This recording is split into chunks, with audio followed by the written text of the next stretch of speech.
Here we are. Wednesday, December 21st, 2022. I'm Larissa.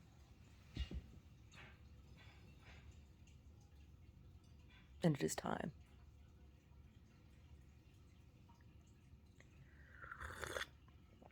to drink from skulls.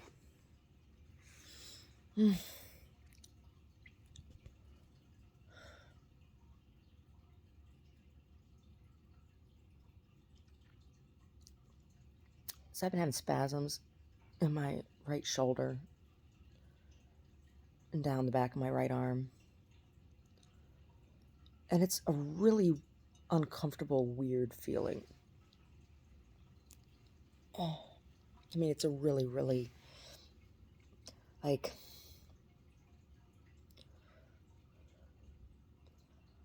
I almost feel like my arm is on the verge of shaking. Oh, I don't like it.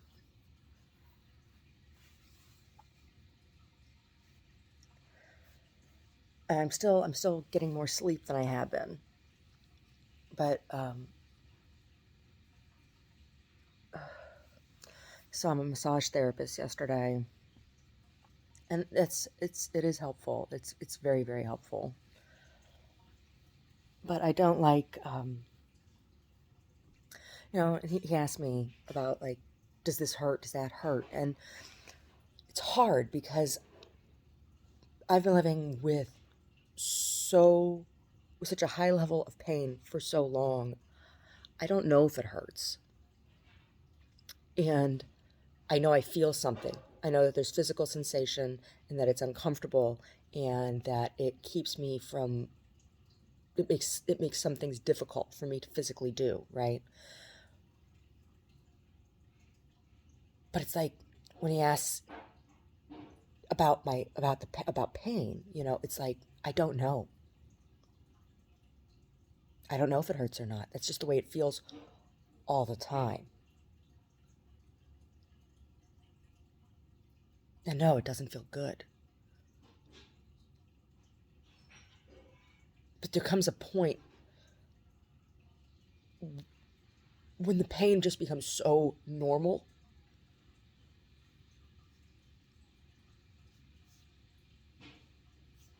that it transcends itself. And it's not a pain anymore, right? It's just the way it is. And having that conversation yesterday was upsetting.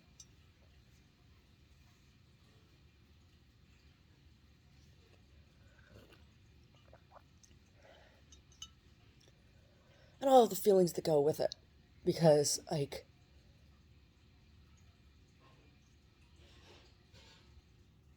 the chronic pain I live with is not natural. It's a result of things that were done to my body, right? It's not just it's not just getting older, right? I mean, to some extent there is some of that, but this isn't a normal thing, right? Not everybody my age. And it was in some ways, like, I'm grateful to be a little bit older now and be less attractive, like, physically, right? Because then, people can accept that. Oh, if I say, oh, I have something going on, it's like, oh, you have an injury, okay. When I was younger, and when I say younger, I mean just like a few years ago, and I was in better physical shape. It's not that the pain wasn't there. I still had a very, very, very high amount of pain, but nobody believed it, right? Like, oh, you look fine, right?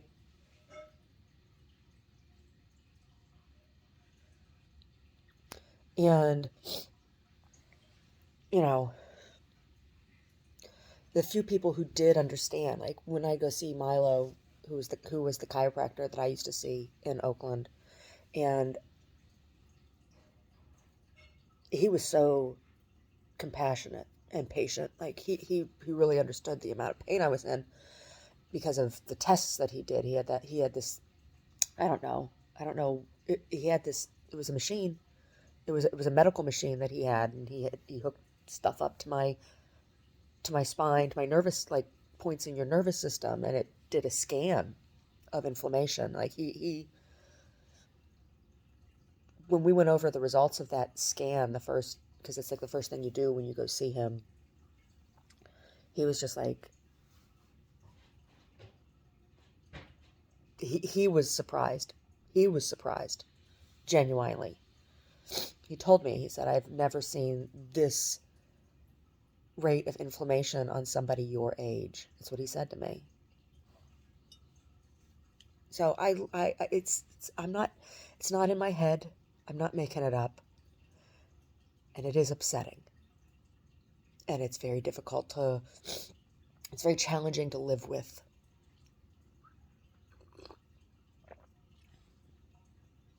And it's very hard to remain cheerful and not dwell in the resentment of somebody did this to me, right? And I'm sure that there are many people who have survived many things. Like at least I don't have to look at myself with a horrible disfigurement. That must be even harder. Oh, I don't know. Maybe it's like, oh, at least then there's an outward. I don't know. I'm not wishing for disfigurement, and I'm not wishing disfigurement on anyone.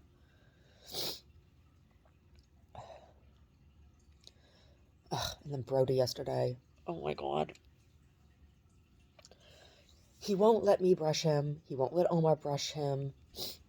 I need to get him into a groomer because his stuff is getting messy, and when his tail and his britches get messy, then he has trouble dropping his poops. His poops get stuck because the hair, the fur, like makes a little fur basket and it holds on to his poops. So he like walks around and you can smell it. He wags his tail.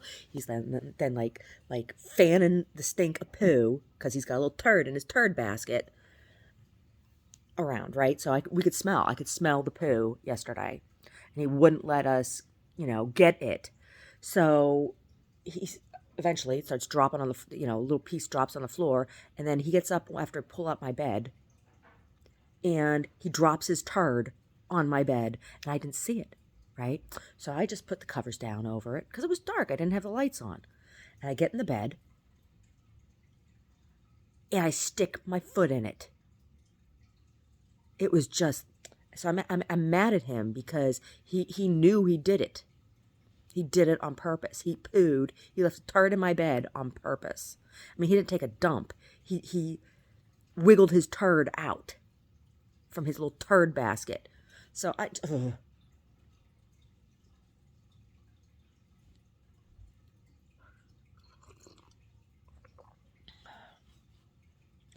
watching the basketballs yesterday. And yes, the Knicks were hitting threes and the Warriors were not hitting threes. And the refereeing, the calls are just amazing. Right? It's like there's a whole different set of rules every game, and certainly a different set of rules for the Warriors. That just doesn't seem right to me. Right?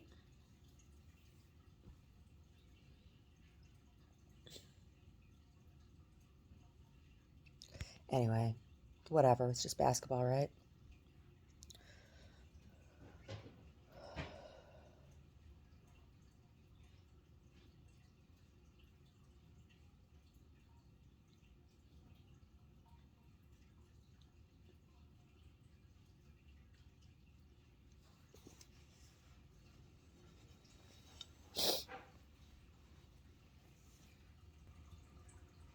Yeah, you, mister.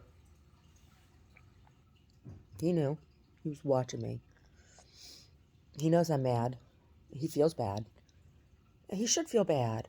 And the other thing that he did last night that was just like Sassy needed to. Omar was giving Sassy her medicine, and he was like trying to get in there. And I don't know if he was trying to like, he thinks she's getting something he's not getting, some treat or something. And it's like that kitty. First of all, there's very few treats that she can even tolerate. Anything that she has, that she's given, it's like medication or strict diet, right? And the jealousy. And I was just like, I yelled at him. I'm like, you can't have her medicine. It's not a treat. Taking her medicine might kill you. Just frustrating. Just frustrating.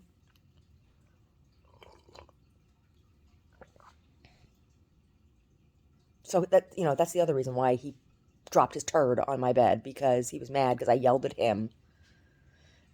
And Omar's trying to hold her and give her and pill her, and he's trying to get in, and like Omar like kicked at him. He didn't kick him, but he didn't have another limb to use without dropping the cat, and it's just like, oh,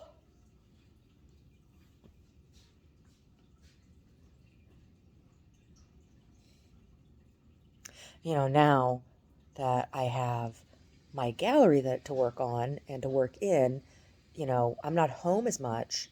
Even just like this, we're not open yet, but just starting to be out and away from the house more. He's just so I don't know. We're having problems. I don't know what I'm gonna do with him because he's acting out, and I know that's part of it. That's part of it because he's used to be having his eyes on me all day, every day, right? And he gets real anxious because he's very protective of me, and he gets real anxious when I'm not around. Like when I come home after being gone, he's just like he's almost shaking, right? Because he's just like, oh, so worried about you, so worried, you know. And then it's just about wanting. He needs more attention, attention, attention, attention. So I don't know. I don't know what I'm gonna do. I don't know what I'm gonna do.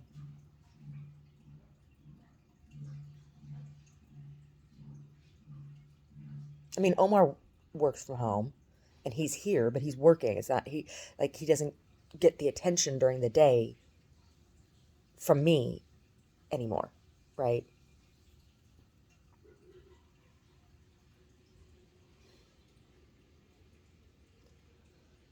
Oh,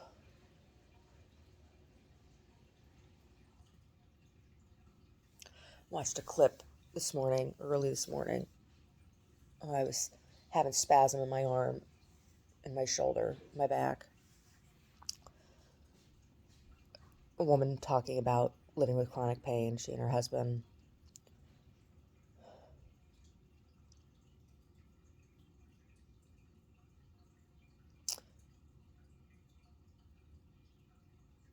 I don't want to say it was nice to hear, but because it's never nice to hear about somebody living, suffering in that way, having that issue. But it was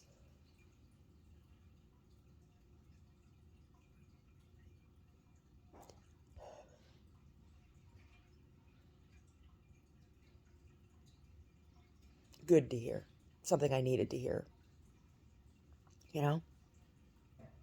Somebody with a shared experience. His pain is very isolating, right? Because you don't want to complain all the time. Like, I could complain constantly, right? I could, because the pain is constant. I could complain constantly, but I don't.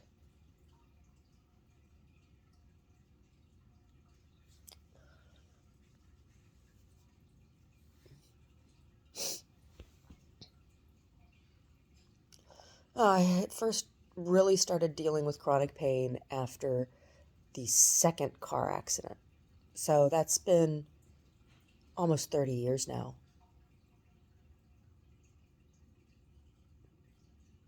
30 years? Yeah, 30 years.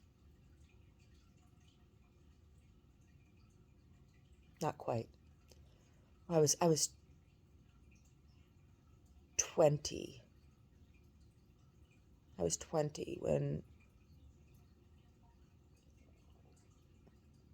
No, I wasn't either. I was 18. 19. I was 19. I was 19. I was 19, so...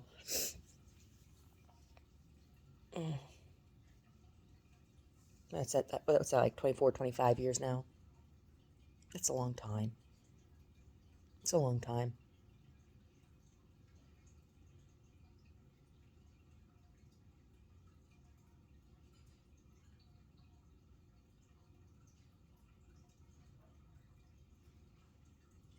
And people in my family, they're just like... So that's why I don't even talk to them. It's like, oh, if I mention anything about it, it's like, oh, well, I have this and I have that, and blah, blah, blah, blah, blah. And I'm not saying that they don't. But not all of them have been in 3 massive car accidents where they should have been killed, right? Not all of them have been drugged and assaulted. No. Not all of them have had something snap in their back and been abused at the hospital. No.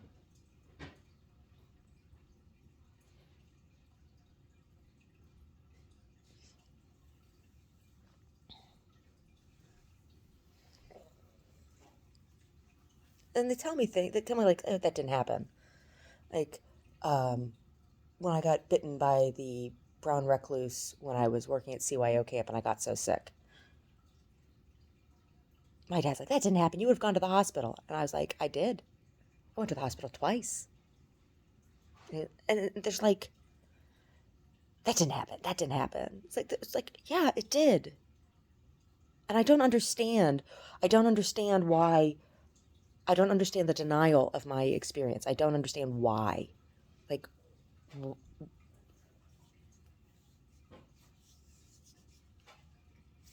I don't get it. So I just don't talk to any of them.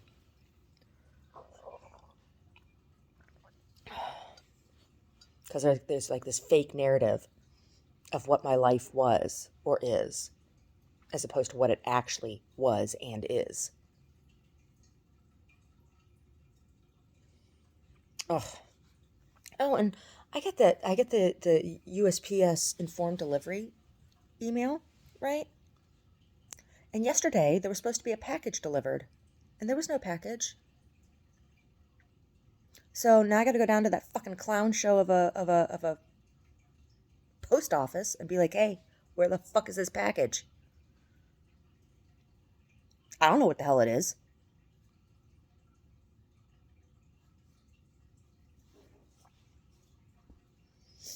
Oh.